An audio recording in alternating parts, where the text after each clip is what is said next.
پھر سے وہی خاندانوں کی سیاست مسلط کرنے کی کوشش ہو رہی ہے. یہ جمہوریت ہے. ایک خاندان، اس کا بھائی، اس کا بیٹا، اس کی بیٹی، اس کا بھتیجا، اور جب بادشاہوں کی طرح ان کو واپس لایا جائے 2 نمبر طریقے سے، تو پھر اس کے بعد خاندان کے علاوہ کوئی ہے ہی نہیں جو سامنے آ سکے. سب کو پیچھے دھکیل دو، ایک خاندان سامنے آ کر کھڑا ہو. یہ ان کی جمہوریت ہے، یہ ان کی پارٹیاں ہیں، اور یہ سب بوٹ چاٹنے والے جو بڑے بڑے نام ہوتے ہیں وہ سب ان خاندانوں کے آگے سجدہ ریز ہوتے ہیں.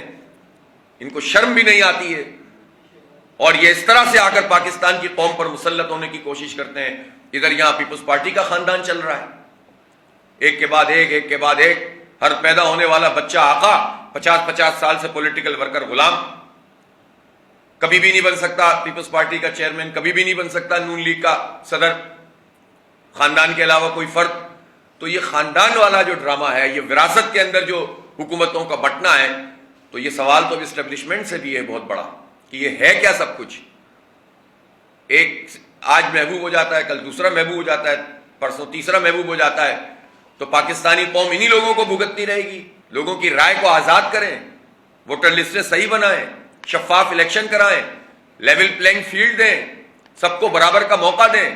ایک بادشاہ جو ڈکلیئرڈ مجرم ہے اس کے لیے تو جلسہ گاہ سجائی جا رہی ہے، سرکاری وسائل استعمال کیے جا رہے ہیں.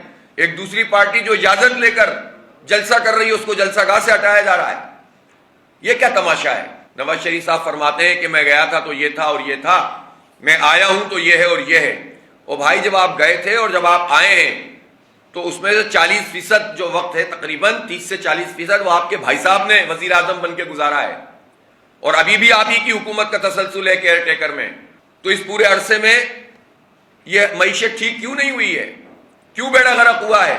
تو آپ اکیلے بس ایسے ہیں کہ جب آپ آئیں گے تو سب کچھ ٹھیک ہو جائے گا، اور آپ کا خاندان اور آپ کی پارٹی قوم کو ڈبوتے رہیں گے. تو یہ اس طرح کی باتیں اب لوگوں کی بہت اچھی طرح سمجھ میں آتی ہیں. آپ سمجھتے ہیں کہ لوگ اب اسی طرح بیوقوف ہیں جیسے پہلے ہوتے تھے.